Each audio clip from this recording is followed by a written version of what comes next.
Bonjour et bon début de semaine à tous. Nous sommes en 2025 et si vous êtes un citoyen camerounais désireux de voir son pays changer, vous serez appelé à exercer votre devoir citoyen en vous rendant aux urnes probablement en octobre afin d'élire le futur président de la République.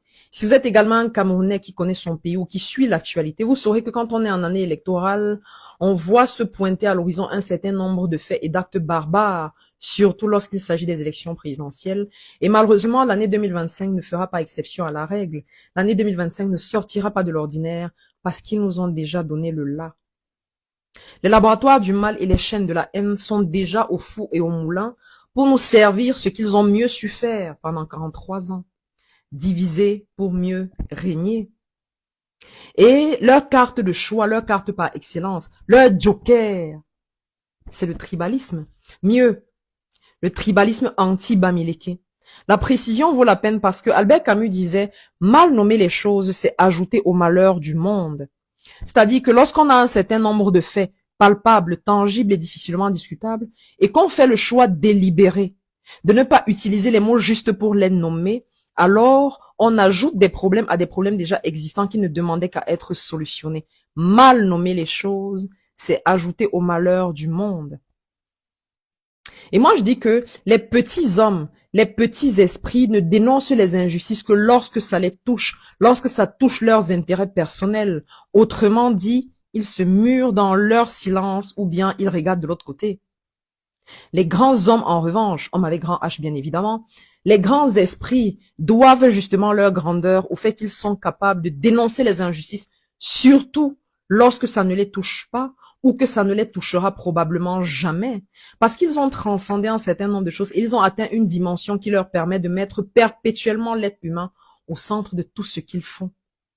Malheureusement encore au Cameroun, il y a très peu de personnes qui appartiennent à cette deuxième catégorie. Parce que au Cameroun, dénoncer les injustices est un acte révolutionnaire.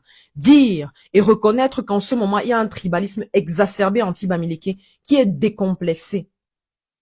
Le dire et dire que cela porte atteinte à la cohésion nationale dont nous avons grand besoin est un acte révolutionnaire. Tout comme dire que dans un pays riche et bourré de ressources naturelles comme le nôtre, qu'une femme qui donne naissance à des triplets voit ses enfants mourir faute de couveuse, dit que cela est inacceptable, est un acte révolutionnaire. Pourtant, c'est des choses qui devraient secouer la conscience humaine. Mais revenons au tribalisme. Revenons au tribalisme anti-Bamileke, parce que c'est de ça qu'il s'agit. Nous sommes en année électorale, et ces gens veulent nous prendre une fois de plus cette année de notre vie. Parce que 43 ans n'a pas suffi.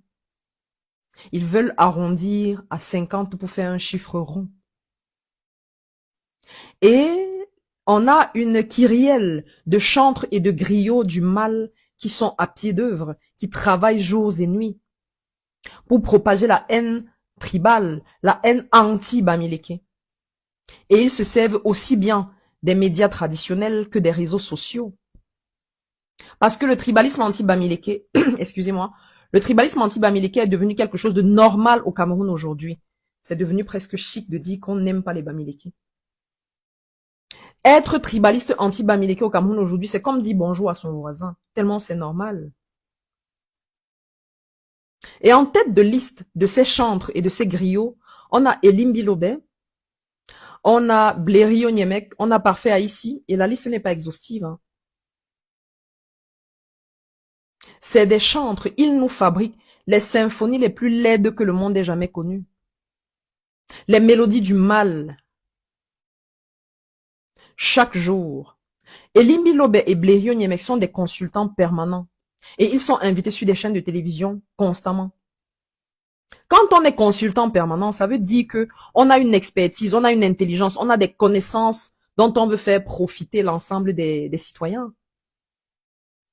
Et la télévision sert aussi à dénoncer, à sensibiliser, à éduquer les masses populaires, à les informer sur les tares qui minent la société. Et si on a des consultants permanents qui sont invités tout le temps, ça suppose qu'ils ont quelque chose à offrir. Et qu'est-ce que Elim Bilobé offre aux Camerounais? Consultant permanent. Le tribalisme anti-Bamileke décomplexé et exacerbé. Voilà la compétence d'Elim Bilobé. Et il y a des chaînes de télévision qui diffusent sur l'ensemble du territoire national qui trouvent que cette compétence-là, nous devons tous en profiter tellement elle est belle. tellement elle est importante que tous les Camerounais doivent en profiter. Et Elimbi Lobé veut chanter. Il veut être plus royaliste que le roi. Et quand bien même le roi lui dit non, c'est moi qui te paye, calme-toi un peu. Tu es en train d'aller trop loin. Elimbi Lobé dit non, tais-toi, laisse-moi te chanter les mélodies les plus tristes, les plus bizarres que le monde ait jamais connues. Écoute-moi te dire que Ernest Ouandi était un bandit. Écoute-moi te dire que l'un des héros nationaux de notre pays, l'une des personnes qui est morte, l'un des personnages qui a donné sa vie pour que les fils et les filles de la nation vivent dans un pays prospère, écoute-moi te dire qu'il est un bandit.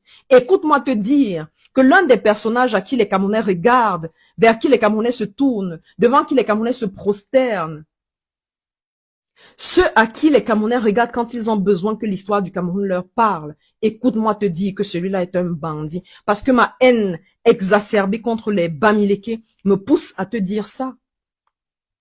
Et rien ne me fera. Rien ne m'arrivera. Personne ne me dira rien. Je serai encore là la semaine prochaine pour continuer de faire ce que je sais faire le mieux. Déverser ma haine sur les Bamileke. Et que ça ne dérange personne. Et Blériot Niemek n'est pas des moindres, parfait ici non plus, perfecto dans le tribalisme. Au moins une chose pour laquelle vous êtes perfecto, le tribalisme. Et il y a beaucoup de gens qui se sont indignés, je le comprends. Il y a beaucoup de gens qui ont exprimé leurs émotions, je l'entends. Mais ce n'est pas dimanche que Elimbi Lobé a franchi l'infranchissable. Ce n'est pas dimanche que Elimbi Lobé a poussé le bouchon trop loin. Ce n'est pas dimanche que Elimbi Lobé a dit la plus grosse bouffonnerie.